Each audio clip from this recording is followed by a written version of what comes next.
안녕하세요. 오늘은 여러분과 퀴즈를 한번 풀어보고 시작하도록 하겠습니다. 이것은 무엇일까요? 이것은 아이들이 무척 좋아하는 것입니다. 이것이 부족하면 아이들은 잘 자라지 못하고 심지어 목숨을 잃기도 합니다. 이것은 아이들의 공격성과 폭력성을 낮추고 평화로운 어른으로 자라게 합니다. 어렸을 때 이것을 많이 받은 사람일수록 부모가 되었을 때 아이에게 이것을 더 많이 해줍니다. 이것은 다 큰 어른들도 좋아하고 특히 나이가 많아질수록 더욱 그리워지는 것입니다. 병을 이겨내는 힘은 이것의 양과 비례하며 이것은 유전자에도 영향을 끼칠 만큼 힘이 세고 각종 면역과 관련된 질병에도 좋은 효과를 냅니다.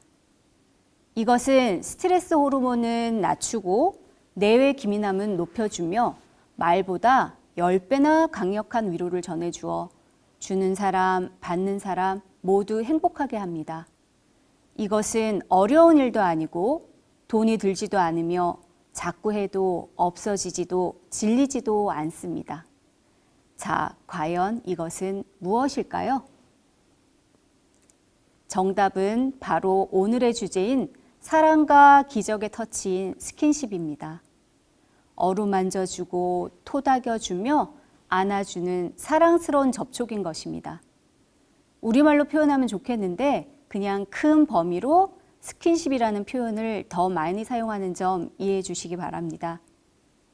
퀴즈 속에 스킨십에 대한 다양한 효과가 이미 잘 나와 있지요. 이 효과라는 단어를 발음할 때마다 저는 효과라고 발음하는 것이 더 억지스러운 느낌이 들어 자장면과 짜장면을 다 사용할 수 있게 되었듯이 이 단어도 빨리 함께 사용할 수 있었으면 좋겠다고 생각했는데 저의 바람대로 이제는 효과와 효과 둘 다 사용 가능하게 되었지요. 효과라고 발음해야 더 효과가 있는 것 같거든요. 그럼 퀴즈 속에 제시된 효과를 다시 한번 살펴보겠습니다. 아이들의 공격성과 폭력성을 낮추어 평화로운 어른으로 성장할 수 있게 하고 병을 이겨내는 힘과 스킨십의 양에 비례하며 유전자에도 영향을 끼칠 만큼 힘이 세어 각종 면역과 관련된 질병에도 좋은 효과가 있습니다. 스트레스 호르몬은 낮추어주고 뇌의 기민함은 높여주고 말보다 10배나 강력한 위로를 전달하여 주고받는 모든 사람을 행복하게 만듭니다. 스킨십이 두뇌의 기민함을 높여준다고 했는데 이것은 뇌의 발달을 돕는다고 이해하시면 됩니다. 자극에 민감한 피부에 가장 많은 신경 세포회로가 바로 뇌와 연결되어 있기 때문입니다. 따라서 스킨십을 많이 하면 할수록 아이들의 정서 안정뿐만 아니라 두뇌 발달에 도움이 된다는 것입니다. 피부 자극을 받으면 연결된 신경회로를 통해 사람의 감정을 주관하는 부분을 자극하고 자연스레 정서를 안정시키는 효과가 있습니다. 또한 보통의 부모들은 스킨십을 애정을 전달하는 것으로 생각하는데 유아들은 스킨십을 언어 신호랑 연결시켜 받아들이므로 언어 습득 능력에도 영향을 주게 된다는 연구 결과도 있습니다. 제시된 효과뿐만 아니라 스킨십의 효과를 넘어서 기적에 대한 예로 많이 제공되는 이야기가 있습니다. 이번 시간에는 사례를 중심으로 이어가도록 하겠습니다. 이 이야기를 이미 알고 있는 분들도 계시지만 워낙 스킨십과 밀접하게 연관된 실화라 다시 들려드리도록 하겠습니다. 미국 매사추세츠주에 있는 메모리얼 병원에서 태어난 카이리 잭슨과 브리엘 잭슨 자매는 쌍둥이였습니다. 예정일보다 12주나 빨리 세상에 나오는 바람에 몸무게는 단지 1kg밖에 되지 않았고 동생은 심장에 결함이 있어 의사들은 브리엘이 오래 살지 못할 것이라 판단했습니다. 인큐베이터 안에서 수차례 죽음의 고비를 넘겼으나 브리엘의 생명의 끈은 끊어지기 일보 직전이었습니다. 이때 동생을 돌보던 간호사가 자매를 함께 있게 하면 어떻겠냐고 제안을 했고 결국 담당 의사와 부모의 동의를 얻어냈습니다. 언니 카이리를 동생 브리엘 옆에 눕히자 놀라운 광경이 펼쳐집니다. 언니가 몸을 움직이며 동생을 껴안은 것입니다. 포옹을 하자 위험 수위에 있던 브리엘의 혈액 내 산소 포화도가 정상으로 돌아오는 등 건강이 호전되기 시작합니다. 결국 브리엘은 살아남아 정상적으로 성장했으며 미국의 한 방송에 출연하기도 했습니다. 또 하나의 사례로는 2010년 3월 호주 시드니의 한 산부인과 병원에서 일어난 일입니다. 예정일보다 일찍 태어난 쌍둥이 중 한 명이 출생 20분 만에 사망 선고를 받자 엄마가 작별 인사라도 하기 위해 죽은 아기를 자신의 가슴 위에 올려두자 몇 분 후 사망 선고를 받은 아기가 다시 숨을 쉬기 시작한 이야기입니다. 쌍둥이들이 조산하여 미숙아로 태어날 확률이 더 높기 때문에 두 가지의 예가 모두 쌍둥이들에 관한 이야기입니다. 이렇게 긍정적인 사랑의 스킨십은 생명을 살리는 역할까지 합니다. 그럼 반대로 잘못된 스킨십은 어떨까요? 아무리 어리다고 해도 아이를 때리는 행위는 아이에게 깊은 상처로 남게 됩니다. 그리고 화가 난다고 아이를 밀쳐버리게 되면 아이는 자신이 거부당하는 의미로 받아들일 수 있습니다. 결국 부모의 사랑이 담긴 스킨십을 받지 못한 아이는 자신이 무시당한다고 여기며 스스로를 부끄럽게 생각하게 됩니다. 수치심을 느끼게 된다는 것입니다. 이렇게 스킨십과 정서적 충만이 아이의 성장과 발달에 긍정적인 영향을 미치고 효과가 다양한 만큼 아이가 어릴 적에 스킨십을 충분히 받지 못하고 자랐거나 촉각을 통한 감각 발달이 제한되었을 경우 생기는 부작용은 상당히 커 아주 심각한 상황이 발생하기도 합니다. 프랑스의 정신의학자인 스피츠 박사는 국립병원에서 일하면서 감옥에서 태어나 길거리에 버려진 아이들을 돌보는 일을 시작했습니다. 그는 이 아기들을 위해 깨끗한 환경을 만들어주는 것은 물론이고 충분한 음식도 제공했습니다. 그런데 웬일인지 아기들은 전염병에 걸리는 일이 종종 생기고 심지어 사망하는 일도 적지 않았습니다. 그리고 정상적인 아이들도 시간이 지나면서 이상한 행동들이 나타나기 시작했습니다. 생후 4개월이 된 한 아기는 잘 울지도 않고 울더라도 힘이 없었으며 몸도 잘 움직이지 않고 그 어떤 것에도 반응하지 않았습니다. 계속 머리를 흔들고 알 수 없는 손동작을 하는 아이. 15개월이 지났는데도 정상적인 발육이 이루어지지 않아 정상아의 생후 3개월 정도 된 체구를 지닌 아이도 있었습니다. 그러던 어느 날 박사가 휴양을 위해 들렸던 멕시코의 한 고아원에서 놀라운 사실을 발견했습니다. 그곳의 아이들은 비위생적이고 좋은 음식을 먹지 못하는 열악한 환경이 있었지만 자신이 돌보는 아이들보다 건강 상태가 좋았던 것입니다.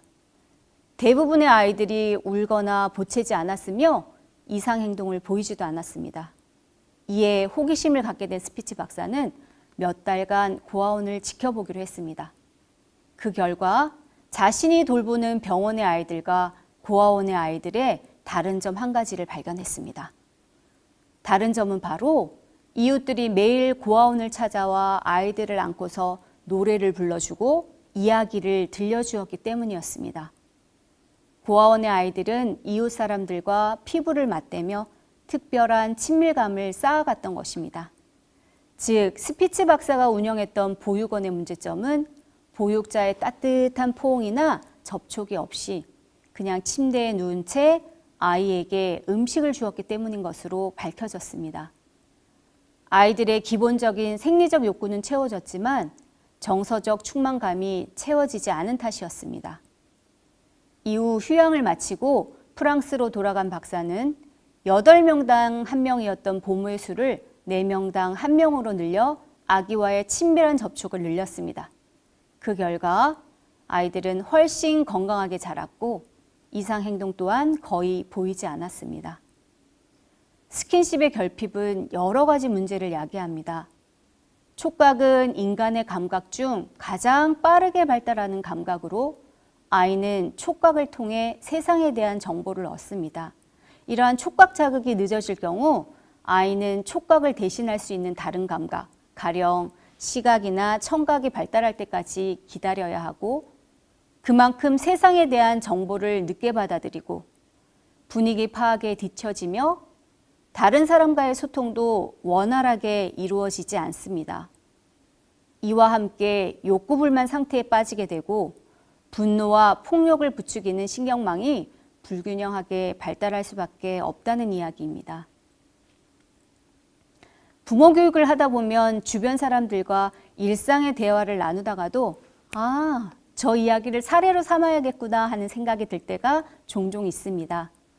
이번 주제를 준비하는 가운데에도 여지없이 그러한 기회가 왔습니다.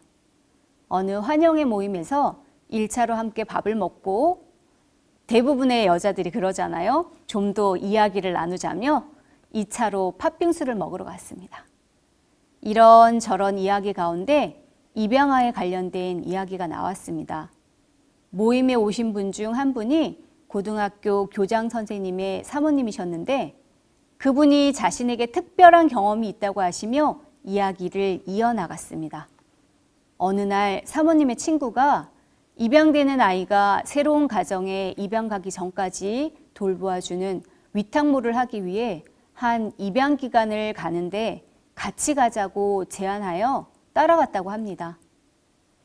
기관에서 위탁모에게 아이를 데려가기 전에 먼저 준비시키는 일이 있는데 그 일은 데리고 갈 아이의 옷을 위탁모에게 미리 주어 빨아오게 하는 것이랍니다.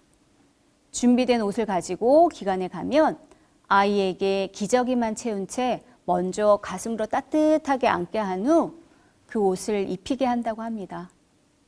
위탁모를 하기 위해 간 친구가 데리고 갈 아이를 먼저 아는 게 아니고 어쩌다가 함께 간 사모님이 먼저 그 아이를 안았다고 합니다. 따뜻하게 안아주니 아이가 사모님을 보고 방긋 웃더랍니다. 그 후 아이에게 옷을 입히고 절차를 밟아 아이를 데리고 친구는 집으로 돌아갔는데 그날 밤 친구가 아이가 도무지 잘 생각을 안 하고 안고 어르고 어떤 방법을 써도 계속 울기만 한다고 잠깐 와줄 수 있냐고 전화를 했다고 합니다. 잠깐 안아본 아이였지만 이 사모님도 이상하게 마음이 쓰여 전화를 받고 늦은 밤이었음에도 얼른 친구의 집으로 한달음에 달려갔다고 합니다. 다음의 이야기가 어떻게 이어질지 예상이 되시죠? 네, 여러분들이 생각하신 대로 사모님이 도착해 아이를 안자마자 언제 울었냐는 듯이 아이가 울음을 뚝 그치더랍니다. 그날 밤 아이를 사모님의 집으로 데리고 와 재운 후 친구와 입양기관과 의논하여 그 아이가 입양 가기 전까지 사모님이 위탁모를 했다고 합니다. 사실 아이들은 세상에 태어날 때 부모와 주변인들의 한우를 받으며 이 세상이 내가 살아도 안전한 곳이구나 생각하게 되는데 원하지 않은 임신으로 여러 가지 사정으로 태어나면서부터 이런 열렬한 한우를 받지 못한 아이들은 세상을 두렵게 느끼고 불만을 가질 수밖에 없습니다. 이런 아이일수록 더 많은 신체적, 정서적 터치가 절실하다는 이야기입니다. 이러한 긍정적인 역할을 하는 부모의 사랑의 터치인 스킨십이 때로는 정말 소수의 부모들의 이기적인 욕구와 충동으로 인해 왜곡되어 끔찍한 사건으로 이어지는 경우도 우리는 볼 수 있었습니다. 한동안 현대인의 정신적인 상처를 치유하고 평화로운 가정과 사회를 이룩하고자 노력하자는 의미로 프리허그 캠페인이 열렸습니다. 프리허그라는 피켓을 들고 기다리다가 자신에게 포옹을 청해오는 불특정 사람들을 안아주는 캠페인으로 세계 곳곳에서 이슈를 일으켰었습니다. 우리나라 또한 서울의 명동이나 지역의 넓은 광장에서 이런 행사가 진행되기도 했었습니다. 하지만 요즘은 민감한 사안으로 꽤 가까운 사람들과의 포옹도 조심스러워질 수밖에 없게 되었습니다. 그러나 여전히 긍정적인 스킨십은 인간에게 허용된 축복 중 하나라고 할 수 있습니다. 그런데 여기엔 지켜야 할 규칙이 하나 있습니다.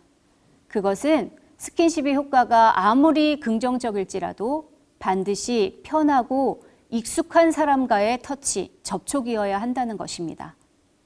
오스트리아 빈대학 연구팀이 2013년 발표한 연구 결과 불편한 상황이거나 낯선 사람과 포옹을 할 경우에는 기분을 안정시키고 사람에 대한 애정과 신뢰감을 높여주는 기분 좋은 행복감을 가져다주는 옥시토신 대신 스트레스를 받으면 분비되는 불안감과 우울증 등을 불러일으킬 수 있는 나쁜 호르몬인 코르티솔이 분비된다는 사실이 밝혀졌습니다. 즉, 낯설거나 원치 않은 상대와 포옹하면 오히려 건강에 독이 될 수 있다는 의미입니다.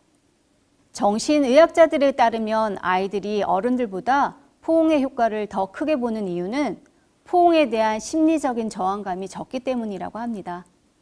사실 자녀들이 어렸을 때는 이러한 포옹과 스킨십을 좋아하고 스스럼 없이 부모에게 표현하다가 초등학교 고학년만 되면 어린아이 취급한다고 많은 자녀들이 부모님과의 스킨십을 꺼려하죠. 저희 아이들도 예외는 아니었습니다. 중학교 1학년 때 둘째 아닌 둘째가 체육 시간에 공을 잘못 차는 바람에 왼발에 골절상을 입어 반기부스를 했었습니다. 저는 출근길이었고 아이는 등굣길이었습니다.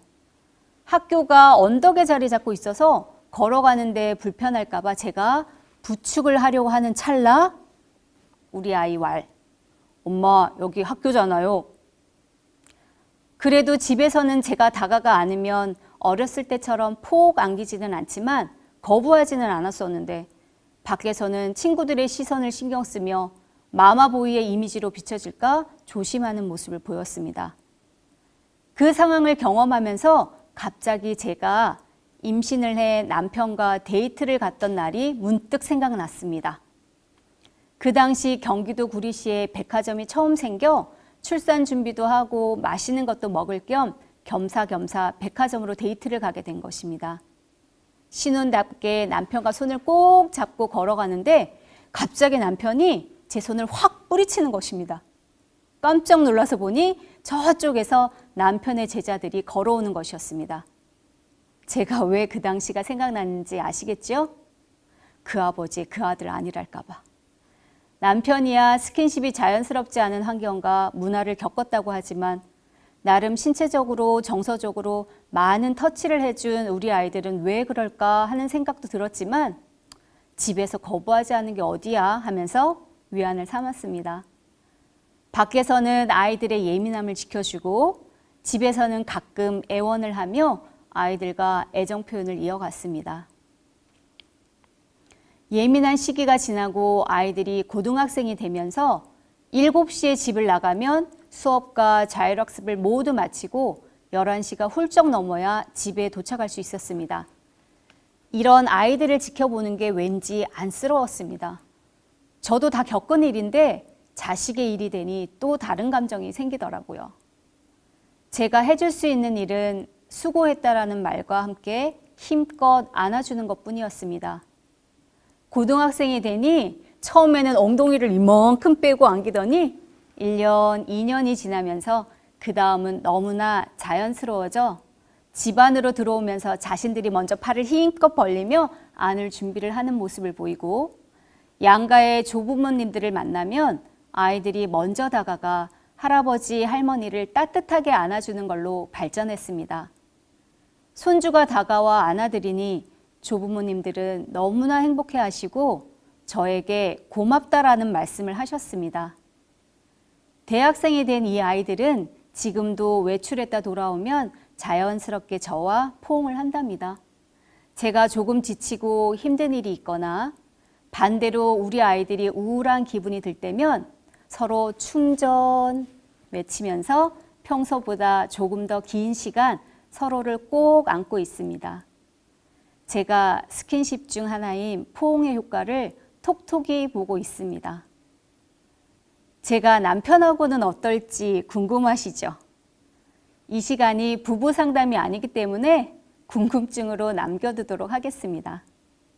한 소아청소년 정신과 전문의는 아이가 화가 나 삐뚤어진 행동을 한다면 말로 가르치려고 하지 말고 일단 안아주라고 충고합니다.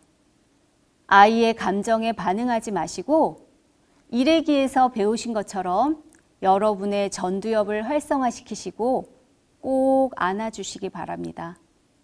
여러분 자녀들의 나이와 상관없이 여러분의 진심을 담아 긍정적인 스킨십을 실천하시기 바랍니다. 당장의 효과가 나타나지 않더라도 진심은 반드시 통하고 여러분과 여러분 자녀의 관계가 회복되는 경험을 분명히 하실 수 있다고 저는 확신합니다. 매일 기도로 하나님과 접촉을 하고 관계를 유지하듯이 고맙다 또는 오늘도 수고했어, 사랑해 등과 같은 간단한 말과 함께 매일매일 따뜻하게 안아주며 하루를 시작하거나 마무리하시며 여러분들의 자녀와의 관계를 긍정적으로 잘 유지하시기 바랍니다. 준비되셨지요? 감사합니다.